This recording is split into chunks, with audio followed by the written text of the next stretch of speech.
Donc on a essayé de présenter toutes les diverses missions que nous effectuons, parce qu'on connaît souvent nos missions classiques, mais moins les missions plus spécialisées.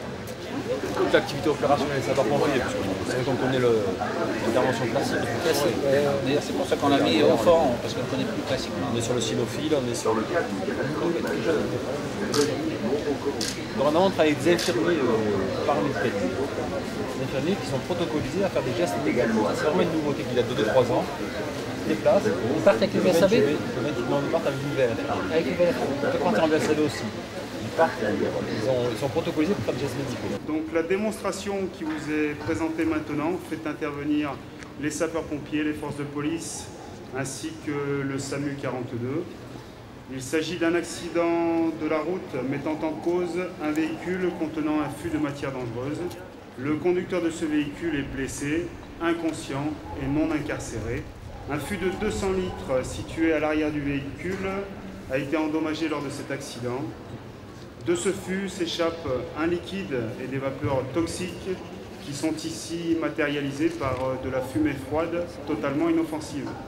Platine 401, nous sommes place Jean Jaurès, en présence d'un accident de la circulation. Apparemment, le conducteur est inconscient. Le véhicule transporterait des produits toxiques. Veuillez d'urgence avertir les pompiers. On va commencer d'installer un périmètre de sécurité sur la zone afin de prévenir les populations.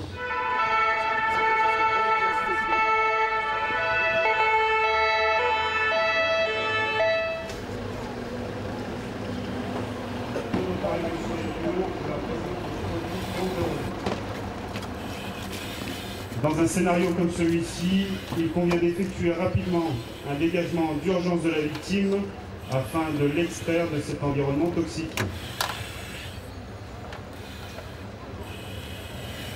L'arrivée des sapeurs-pompiers en tenue de feu et munis d'un appareil respiratoire va permettre d'effectuer ce dégagement exprès.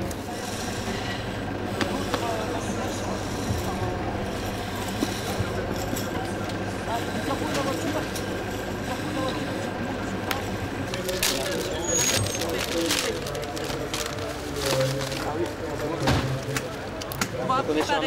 Et le respire, on l'a pas? Trauma crânien probable, on le ramène au déchocage, du point condition.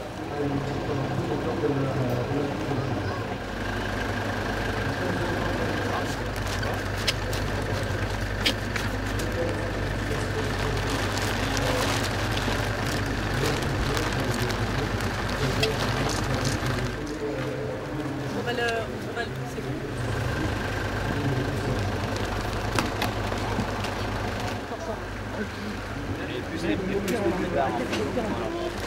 On va faire une mesure et on va vérifier le périmètre de sécurité. Ok, on y va.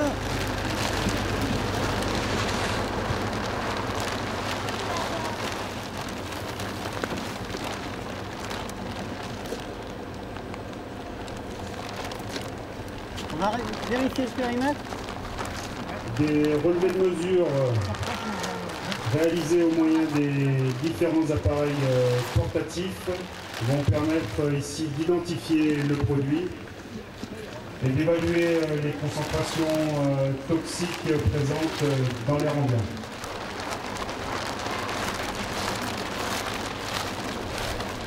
Donc il n'est pas contaminé, il n'y a rien, il n'y a pas de problème.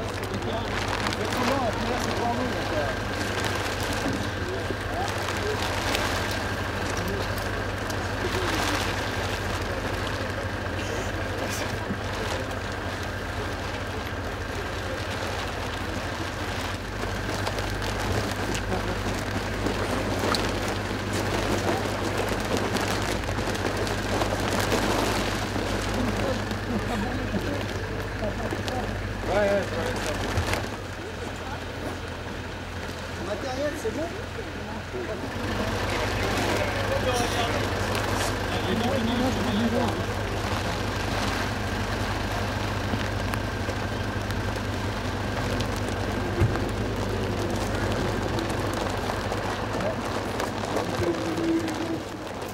Le matériel nécessaire à l'obturation de ce fût ainsi que le buvard absorbant.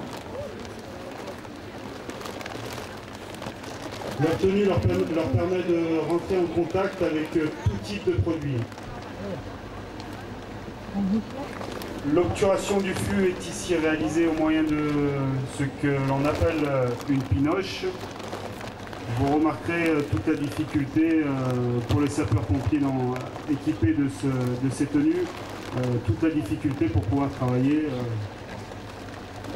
sur un flux comme celui-ci. Une deuxième équipe de sapeurs-pompiers nous apporte à présent un surflux qui va permettre, une fois l'obturation réalisée, d'isoler le flux de produits toxiques.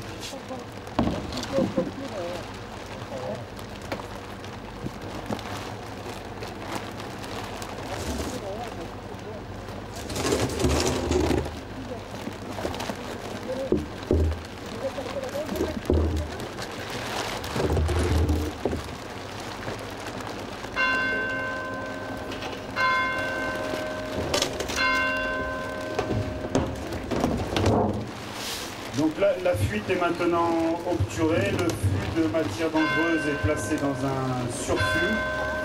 À ce moment de l'intervention, le risque toxique est fortement réduit.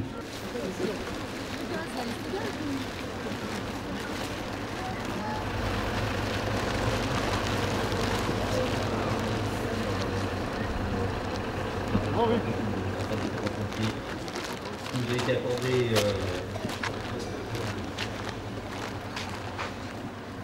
les deux effectifs engagés auront une mission de constatation afin de diligenter une enquête due à la mission de blessés dans cet exercice. Des clichés photos seront réalisés afin d'effectuer un album photo. Là on voit un des deux effectifs qui marque la zone à la peinture afin de pouvoir repositionner le véhicule et l'emplacement du produit chimique qui s'est écoulé.